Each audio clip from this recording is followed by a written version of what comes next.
పక్కాగా ఉన్నాయి కదా? భూషణంలో ఉన్నాయి కదా నాన్న, చూపించండి. ఇంత మంచి వాళ్ళకి చూపించడానికి ప్రాబ్లం ఏముంది?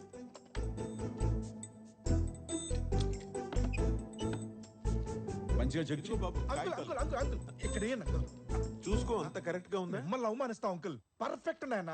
ఇచ్చే పెట్టేనా మరి? నేను పెడతాను అంకుల్, నేను పెడతా. వాడు చూసుకుంటాడు. మంచోడు బాబు. మీరంతా గుడ్ బాయ్స్ అయ్యి. అవును అంకుల్. అదేంటో కానీ Good boys. నేను బాబు తాళం చెవి. అంకుల్ వాడు ఎక్కడికి పోలే అంకుల్. మీరే చెప్తారు కదా అంకుల్, మేమంతా ఏం చెప్పాను? మంచి పోరగాళ్ళమని. ఈశ్వర, బా దురదొస్తుంది. చిరంజీవ ఏమైంది బాబు? దీవించండ్రా అంకుల్. వంగేమని దీవించేసా. పర్లేదు అంకుల్. పూరా 10 लाख 4 కోట్ల ఇల్లు చీప్ గా 10 లక్షలు సెటిల్ చేసిండు. అన్నా ఏంద్రా? ఆడు మనకు చారానిచ్చి బారాన దొబ్బిండన్నా. అంటే ఇల్లు వాల్యూ 4 కోట్లన్నా, మనకు 10 లక్షలు ఇచ్చిండు. రే పిఏ, అన్నా నర్సింగ్ లైన్ లో పెట్టరా. ఆల్రెడీ లైన్ లో